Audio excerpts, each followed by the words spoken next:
তাতে আপোনালোকে first cowin.gov.in মাৰিব, চাৰ্চ কৰিব। তাতে মই নিজৰ প্ৰাইভেচিৰ কাৰণে মই এইটো দেখুওৱা নাই, চ' এইটো আপোনালোকে চাই ল'ব পাৰে। ইয়াতে চাৰ্চ কৰি যেতিয়া ৱেবছাইটটো খুলিব, তাতে আপোনালোকে তলতে ৰেজিষ্ট্ৰেশ্যন বুলি পাব। ৰেজিষ্ট্ৰেশ্যনত গৈ নিজৰ ফোন নম্বৰটো দি তাতে এটা OTP আহিব।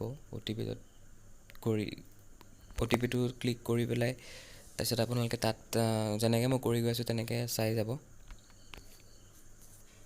নজনাসকলৰ বাবে ভিডিঅ'টো বনাব চেষ্টা কৰিছোঁ।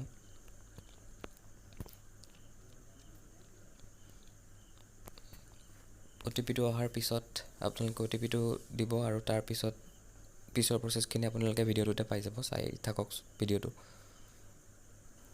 মোৰ যিহেতু ৰেজিষ্ট্ৰেশ্যনটো হৈ আছে সেইকাৰণে ডাইৰেক্ট এনেকৈ আহিব। আপোনালোকে OTPটো বহুৱাৰ পিছত ছাকচেছফুলি ৰেজিষ্টাৰ্ড বুলি আহিব। তাৰপিছত আপোনালোকে নিজৰ চেণ্টাৰটো নিজে চিলেক্ট কৰিব লাগিব।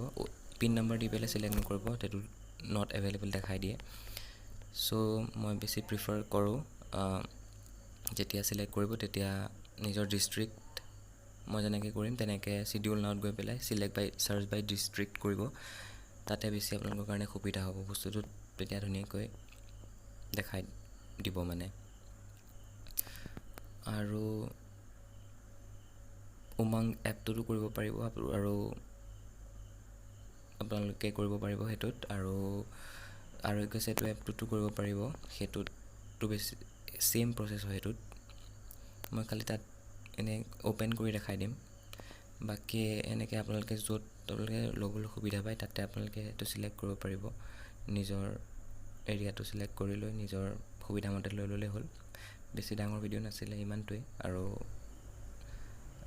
আৰোগ্য সেতু এপটো অ'পেন কৰি ব্লুটুথ অন কৰি ভেকচিনেশ্যনত ক্লিক কৰি আপোনাৰ ফোন নম্বৰটো দি পেলাই তেনেকৈ ছেইম প্ৰচেছটো কৰিলে আপোনালোকে নিজৰ শ্লটটো বুক কৰিব পাৰিব।